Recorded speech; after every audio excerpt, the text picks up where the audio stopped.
Bonsoir à tous, j'espère que tout le monde va vraiment très bien. Donc, ravi de vous retrouver en cette soirée du vendredi 1er septembre 2023, le début de l'automne météorologique. On se retrouve pour une prévision saisonnière pour votre hiver 2023-2024, tant attendu par beaucoup d'entre vous. Alors, qu'est-ce qui va se passer? Est-ce que ce que j'ai dit sur mon titre, enfin sur la miniature, est-ce que c'est vrai? Est-ce que c'est ce que je prévois? Donc, un cœur d'hiver froid, point d'interrogation. Un hiver froid, enfin le retour d'un vrai hiver, hein, parce que ça fait 10 ans. Et si 2024 est doux, ça fera 11 ans qu'on connaît un hiver pourri. Donc, que va-t-il se passer? Alors déjà, commençons avec notre premier mois de l'hiver météorologique qui est décembre. Donc, décembre 2023, que va-t-il se passer? Alors moi, mes scénarios, ma méthode envisage des températures au-dessus de la norme. Alors, le signal doux est même plus présent. Alors, j'allais dire beaucoup plus, mais il est plus présent alors, voilà, c'est encore un peu flou, certes, hein, de toute façon, c'est dans 3 mois, enfin plutôt 3 mois et demi par rapport à la mi-décembre. Donc, j'ai un signal doux et humide, donc doux de plus 1 à plus 1,5 par rapport au normal 1981-2010. Donc, ça fait environ plus 0,6 à plus 1,1 par rapport au normal 1991 à 2020. Et des précipitations qui seront de plus 10 à plus 30% au-dessus de la normale. J'ai hésité avec plus 20-40 parce que plus 20-40% parce que j'ai un signal très humide, mais je vais rester sur du plus 10, plus 30, et puis si mon signal persiste et voire s'accentue, je passerai à plus 20, plus 40, si ce n'est pas encore plus, hein, parce que quand j'ai un signal comme ça, il est loin, donc je prends en considération que l'échéance est longue, donc j'évite de mettre des signaux qui sont trop vers les extrêmes, hein, parce qu'on est quand même à 3 mois d'échéance, donc un mois de décembre qui serait doux, humide, mais alors bon, les flux dominants, les synoptiques, c'est pas vraiment pour moi. Alors avec ce que je prévois avec les flux dominants, des analogies, voilà, je peux essayer de déterminer une potentielle synoptique, certes, mais voilà, déjà température et précipitation pour moi, c'est déjà beaucoup, hein, ça en dit beaucoup. À la rigueur, le flux dominant, voilà, mais je me base pas, voilà, je vais pas me baser sur le flux dominant et la synoptique pour faire mon taux de fiabilité parce que c'est trop compliqué. Donc précipitation et température, ça suffit. Et donc, je peux donner un flux dominant qui n'est pas forcément fiable, qui est moins fiable que ma prévision en elle-même sur les anomalies de température et de précipitation. Mais voilà, et la synoptique, elle est vraiment très compliquée à connaître, hein, à prévoir, hein, même avec ma prévision. Donc voilà, alors j'envisagerais un flux donc plutôt océanique pour décembre et une période, alors comment dire, j'encadre, si vous voulez, première quinzaine de décembre plus hivernale. Par rapport voilà, au normal, et une seconde quinzaine plus douce. Hein. Ça, j'en avais déjà parlé fin juillet, donc c'est pour ça que je privilégie une seconde quinzaine douce. Donc pas pour moi en tout cas, il n'y aurait pas par exemple de neige à Noël. Hein. Et alors Nouvel An, bon, c'est trop lointain, mais sur la période de la seconde quinzaine, après le 31 ou début janvier, ça j'en sais foutre rien de manière précise. Mais vers Noël, je pense que ça va être compliqué, en tout cas si ma prévision de douceur pour la seconde quinzaine se confirme. Voilà, mais en tout cas une première quinzaine à risque hivernal, donc pas forcément à haut risque, mais j'ai une potentielle période hivernale, peut-être à l'image au final, hein, alors de décembre décembre 2022, mais au final je me dis que c'est pas du tout la même chose parce que là ce sera humide, alors que décembre 2022, voilà, c'était assez compliqué. Bon, il a terminé proche de la normale certes, mais la période froide qu'on a connue était quant à elle bien sèche, ça il faut signaler. Là, ce serait potentiellement froid, mais assez humide, comme fin novembre. Comme je vous l'ai dit dans mes prévisions saisonnières pour votre automne. Une seconde quinzaine donc plus douce, donc pas de neige à Noël, a priori, après ça peut encore évoluer dans les prochaines actualisations. Maintenant passons au cœur de l'hiver, au mois de janvier 2024. Qu'est-ce qui va se passer? Alors, j'envisage, d'après ma prévision saisonnière, d'après ma méthode, ma potentielle méthode, sur laquelle donc je me base pour faire ces prévisions, un mois de janvier qui, quant à lui, serait plus froid que la normale. Alors j'avais déjà un signal qui était donc un peu plus frais que décembre, mais là, décembre, le signal doux s'est accentué depuis ma dernière actualisation de fin juillet. Et là, le signal froid pour janvier, quant à lui, s'est accentué aussi. Donc là, je passe de plus, je crois que j'avais dit plus 0 à plus 0,5 par rapport au normal 1991-2020 ou quelque chose comme ça il y a un mois. En tout cas, maintenant, ce que je vois, c'est des températures d'environ moins 0 à moins 0, enfin, moins 0,1, allez, 0,0 plutôt, à moins 0,5 par rapport au normal 1991 à 2020. et des températures de plus 0 à plus 0,5 hein, selon le réchauffement entre les deux périodes par rapport aux anciennes normes, aux anciennes normes, donc 1980-2010. D'habitude, je commence par l'ancienne norme, mais là, j'ai inversé. Pas grave, mais bon, voilà, on s'y retrouve, on serait donc autour de la normale, selon les deux normales, on serait donc autour de la normale saisonnière, mais le caractère hivernal pourrait être là, hein, parce que par exemple, janvier 2013, il n'était pas très froid, on était à moins 0,3 par rapport aux anciennes normes, donc là je faisais 0,0 et à plus 0,5, c'est pas si loin, c'est neutre, hein, c'est autour de la normale, hein, même plus 0,5, c'est pas si doux que ça, et pourtant janvier 2013 avait été un mois très hivernal, et là, étonnamment, pour décembre et janvier, février c'est encore trop incertain, trop loin, mais pour décembre et janvier, j'ai des similitudes avec 2012-2013. Décembre 2012 qui avait été bien doux et humide, froid en première quinzaine, et janvier 2013 qui avait été dans la norme, mais plutôt dans la norme, assez humide et surtout neigeux, hein, bien neigeux en pleine. Alors là, bon, je vais pas vous dire que j'ai la même période de temps froid, là, ce serait assez étrange quand même, mais c'est pas du tout ce que j'ai, donc je vais pas vous vendre du rêve, hein, parce que les périodes froides, je ne les ai pas de manière précise, c'est impossible si vous voulez à savoir, mais j'envisagerais plutôt une première quinzaine de janvier plutôt douce et une seconde quinzaine beaucoup plus froide. Alors bon, j'ai des signaux un peu plus doux en première quinzaine et froid en seconde quinzaine. Il faudra affiner ça, mais quand je vous dis doux, ça veut dire que ce sera plus doux que la seconde quinzaine. Voilà, je me réfère à la seconde quinzaine. Mais voilà, donc ça pourrait être plus doux que les normales, hein, au vu de l'anomalie de température finale que j'ai pour janvier. Voilà, on parlerait de doux par rapport au normal et en seconde quinzaine, froid par rapport au normal, qui donnerait un mois qui serait proche de la normale, assez neutre en anomalie, et des précipitations qui seraient assez présentes, hein, donc j'envisage donc plus 0 à plus 20%, encore là c'est loin, donc si j'ai des signaux humides, mais très humides ou peu humides, je ne sais pas, donc je ne vais pas m'aventurer à mettre du plus 1 plus 40, hors de question, plus 0 à plus 20, donc du légèrement humide à humide, voilà, en moyenne plus 10%, donc légèrement humide. Température donc qui sont proches de la normale, neutre, et donc une seconde quinzaine de janvier qui pourrait être assez neigeuse en pleine, hein, au final, parce le temps resterait plutôt humide avec potentiellement un flux plus nordique. Et par contre, je n'exclus pas une mise en place d'un flux un peu plus continental. Alors, pas un flux d'est, mais un flux de nord-nord-est. Voilà, un flux qui resterait entre le secteur nord-ouest pour moi et nord-est potentiellement en seconde quinzaine de janvier. Donc un flux nordique au final, hein, un flux froid, humide et assez neigeux. Voilà, avec peut-être même des conflits neigeux sur la moitié nord, ce sera à suivre parce que la moitié sud resterait sous un temps, en tout cas en particulier avec la Méditerranée, sous un temps plus doux et humide. Donc avec l'air froid qui déboulerait et l'air doux qui remonterait, on pourra avoir par moment des conflits neigeux. C'est ce que j'ai en prévision pour la seconde quinzaine, c'est possible. Donc, mais attention, avec le réchauffement climatique, notamment maintenant, l'air doux est beaucoup plus fort que l'air frais. Donc il suffit que l'air doux l'emporte comme début mars 2023 et au final, la coulée polaire disparaît. Donc c'est pour ça c'est impossible de prévoir avec le réchauffement climatique surtout. Donc ça peut faire foirer une seconde quinzaine.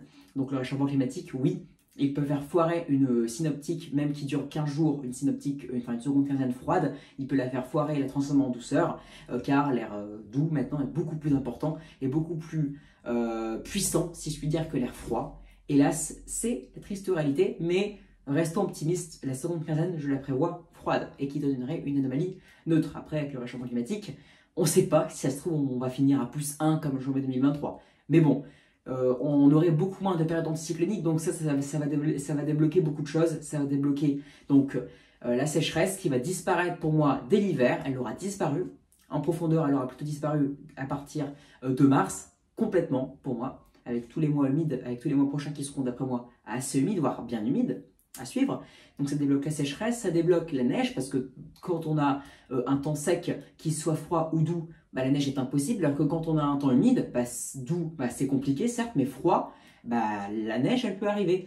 Les froids de basse couche, du coup, donc les faux froids, où c'est doux en altitude, les froids qui sont à Gervais avec des brouillards, l'air froid dégueulasse qui est plaqué au sol, il est impossible aussi, il est impossible. Et quatrièmement, du coup, voilà, les blocages anticycloniques à répétition, ils disparaissent. Voilà, ça débloque pas mal de choses, autrement dit. Et ah oui, ça débloque, c'est ça le quatrième point que je voulais vous dire, les tempêtes. Les tempêtes sont possibles du coup avec un temps doux et humide ou avec un temps doux et froid. Voilà, c'est humide, donc quand on a un temps humide, on sait très bien que c'est un temps qui parfois, voire même souvent en décembre, en tout cas ce que je prévois pour décembre, tournerait au flux océanique. Et ça, ça rapporte les tempêtes, hein, ce qui est complètement impossible sous conditions cycloniques. Donc voilà, ça débloque pas mal de choses. Voilà, pas mal de choses, 4 points. Donc déjà, on peut s'estimer bien heureux d'avoir un hiver humide prochain par rapport aux 2 anciens qui ont été bien secs et qui ont été sous des anticyclones exceptionnellement puissants, résistants, durables et intenses sur notre pays. Voilà, donc là ça débloque pas mal de points, donc c'est déjà superbe que l'automne et l'hiver prochains sont prévus humides. Maintenant, donc, passons au mois de février. Que va-t-il se passer? Alors là, c'est beaucoup plus incertain. J'ai des signaux plus froids. Voilà, donc je suis tombé, si je puis dire, à la fin de ma prévision, autrement dit, sur un signal froid, un signal plus sec. Donc j'imagine un flux assez continental, ou alors peut-être un flux plus nordique, parce que le décile de précipitation que j'ai obtenu, j'ai envie de vous dire, il n'est pas remarquable. Voilà, je suis entre 0 et moins 20%, donc c'est pas énorme. Température, moins 0,5 à moins 1 par rapport au normal 1991 à 2020. Et moins 0 à moins 0,0 à moins 0,5, enfin, ça dépend le réchauffement entre février, enfin entre les 2 périodes pour ce mois de février. Mais voilà, on va dire qu'il y a un réchauffement de plus 0,4 admettons, donc ça ferait moins 0,1 à moins 0,6 par rapport aux vieilles normes et moins 0,5 à moins 1 par rapport aux nouvelles normes, donc un mois dont le caractère hivernal serait là, donc un mois froid et plutôt sec. Alors, pas forcément très sec parce que 0 à moins 20 c'est assez sec, moins 10 c'est, voilà, enfin moins 20 c'est plutôt sec, 10 c'est légèrement sec et 0 c'est 2 saisons. Donc un mois qui serait en moyenne, si je puis dire, légèrement sec. Sauf que j'envisage ça certes, avec peut-être potentiellement du coup j'imagine un flux voilà, soit continental, nord-est, est, nord-est ou nordique, mais un flux qui serait dans ces eaux-là. Donc le flux océanique, je doute qu'on aura un flux océanique dominant avec une anomalie de précipitation comme celle que je prévois, donc 0-1, enfin 0% à moins 20%. Je doute, hein, j'ai de gros doutes. Mais il y a 2 paramètres, déjà, enfin plusieurs paramètres. Déjà, le fait que février, depuis, je pense, 2009 de mémoire, un truc comme ça, bon, en tout cas depuis belle lurette, ça fait peut-être 14-15 ans, une quinzaine d'années, le mois de février n'est jamais dans la normale. Il est toujours en dessous de moins 0,5 ou au-dessus de plus 0,5. Voilà, il est toujours dans les extrêmes, il n'est jamais dans la norme. Il y a ça, donc ce qui fait que même si j'avais eu un signal de saison, j'aurais plutôt privilégié un signal doux, voilà, avec le réchauffement climatique. Donc si j'avais par exemple plus 0 à plus 0,5, je me serais dit il est très rarement dans les extrêmes, réchauffement climatique, j'aurais mis plutôt plus 0,5 à plus 1,5. Là, j'ai un signal froid. Donc il n'est pas dans la normale, il est enfin pas dans les extrêmes non plus, mais il n'est pas dans la normale. Donc ça me paraît, voilà, c'est pas déconnant, j'ai envie de dire. Mais il y a le réchauffement climatique qui fait qu'on peut avoir une grosse douceur exceptionnelle, ne serait-ce qu'une semaine à plus 6 d'anomalies. Hein, c'est ça maintenant qu'on a en flux de suite, si ce n'est pas plus 8, plus 9 comme on a vu en février 2019, ne serait-ce même que sur 5 jours, et on passerait de 0 d'anomalie, de saison, même moins 0,5 à plus 0,5, plus 1. Voilà, c'est très facile maintenant, surtout en février, avec les douceurs printanières. Des fois en février, on peut connaître des 20-25 degrés comme c'est arrivé avec la douceur historique de février 2019.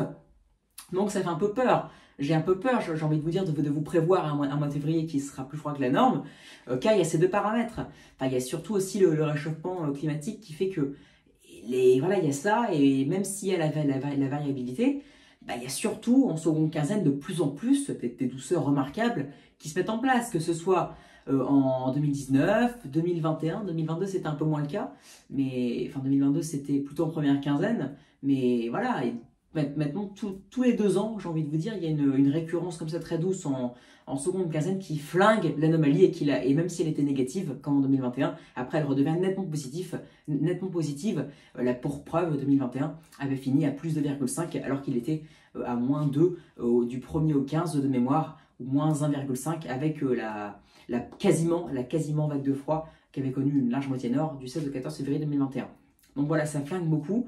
Donc je reste très prudent et au moindre signal standard ou doux, bah, je saurai à quoi m'attendre. Au final, je me dirai, bah non, il sera plus doux que la normale. Voilà, même si j'avais un signal neutre, j'aurais mis plus doux que la normale, car février est rarement dans les extrêmes, même très rarement, ça arrive peut-être une fois tous les 15 ans. Et je pense que le réchauffement climatique, du coup, accentue les extrêmes. Donc tous les mois qui doivent être de saison, bah, ils sont plus doux, et les anomalies plus fraîches, bon, bref, voilà. Il y a peu d'extrêmes, je m'en mêle les pinceaux, il y a peu d'extrêmes, et le réchauffement climatique fait que c'est compliqué d'avoir encore plus compliqué d'avoir un mois standard, donc j'aurais mis doux. Là, j'ai un mois plutôt froid, c'est compliqué, mais si je remonte à neutre, bah, ça n'arrive quasiment jamais. Donc, ou soit je passe de mon signal à doux, mais ça, ce serait déconnant de faire ça. Donc, je reste avec mon signal comme ça, et donc, ce qui ferait qu'au total, l'hiver de 2023-2024 serait par rapport au normal 1981-2010, du coup, à plus 1,5 en décembre, donc plus 1,25 de moyenne. Janvier, plus 0,25 de moyenne, donc c'est plus 1,5 sur les 2 mois. Enfin, divisé par 2, mais après on divisera par 3. Février, moins 0,35. On va arrondir à moins 0,3, ce qui fait plus 1,2 divisé par 3, ce qui fait plus 0,4 par rapport au normal 1981 à 2010, donc par rapport aux anciennes normes, ce qui fait que ce sera un hiver type 2018. Bon, alors qui n'aurait aucune similitude hein, par rapport, enfin mois par mois, hein, l'hiver pas pareil, mais je parle de l'anomalie finale, hein, parce que je doute fortement que janvier 2024 sera comme janvier 2018, et je doute fortement que décembre 2023 sera comme décembre 2017. Voilà, et j'ai aussi de petits doutes quand même pour février 2018 par rapport à février 2024. Quoique, rien n'est impossible et j'ai un signal froid, donc au final, pourquoi pas. Voilà, donc au total, plus 0,4 par rapport aux anciennes normes, et ce qui fait environ, hein, si on rajoute les 0,4 moyens de réchauffement, on serait pile dans la norme, environ, donc vers 0,0, neutre, un hiver neutre par rapport aux nouvelles normes 1991 à 2020. Attention donc, même si février donc est légèrement sec, il est froid, il y a un signal froid. Alors j'ai pas de signaux pour les 2 quinzaines, hein, c'est trop lointain, c'est impossible de vous dire.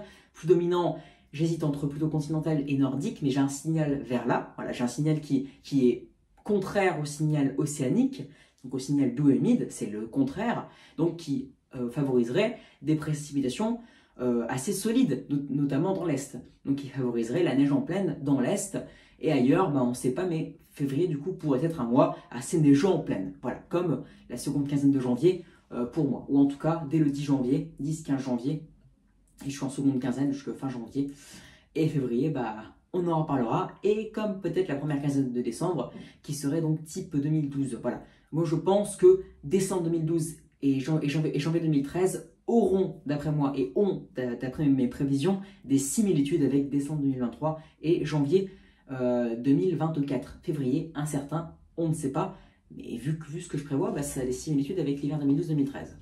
Mais du coup, un peu plus réchauffé par rapport au réchauffement climatique, et il est possible que ça change pour février d'ailleurs. Voilà donc pour ces prévisions, donc un hiver assez doux, assez doux, pardon, par rapport au normal 1980-2010, légèrement doux, de saison par rapport aux nouvelles normes, donc aussi au final assez standard et avec un caractère hivernal qui sera présent, hein, parce que du coup ce sera l'hiver le plus froid depuis 2018, et si on est encore moins, au final non, l'hiver le plus froid depuis 2013, pourquoi non, depuis 2017, pardon, ouais, parce que 2018 avait fini à plus 0,5. Donc il serait le plus froid depuis 2017, certes, et en précipitation, plus 20 pour décembre, plus 1%, janvier, plus 10, et février, moins 10, donc ça fait plus 20 divisé par 3, plus 6,66%, donc on serait entre 5 et 10%, voilà, entre 5 et 10% en moyenne, du coup, sur l'hiver, donc un hiver qui serait plutôt standard par rapport aux nouvelles normes. Voilà, on va dire même plutôt standard tout court, parce que même aux anciennes normes, plus 0,4, maintenant c'est considéré comme un hiver assez standard, voire froid, tellement qu'on est habitué aux hivers doux, donc un hiver avec un caractère hivernal présent et plutôt humide. Donc attention, on réactualisera ces prévisions dans fin septembre, ou même, fin septembre plutôt. Allez, j'espère que cette vidéo vous aura plu, la vidéo n'a pas coupé, donc excellente nouvelle. Donc je peux vous dire bonne soirée à tous. Ah oui, n'hésitez pas à liker, à vous abonner, à partager et à me donner des idées pour mes futures vidéos. Excellente soirée à vous, à plus tard pour une nouvelle vidéo. Allez.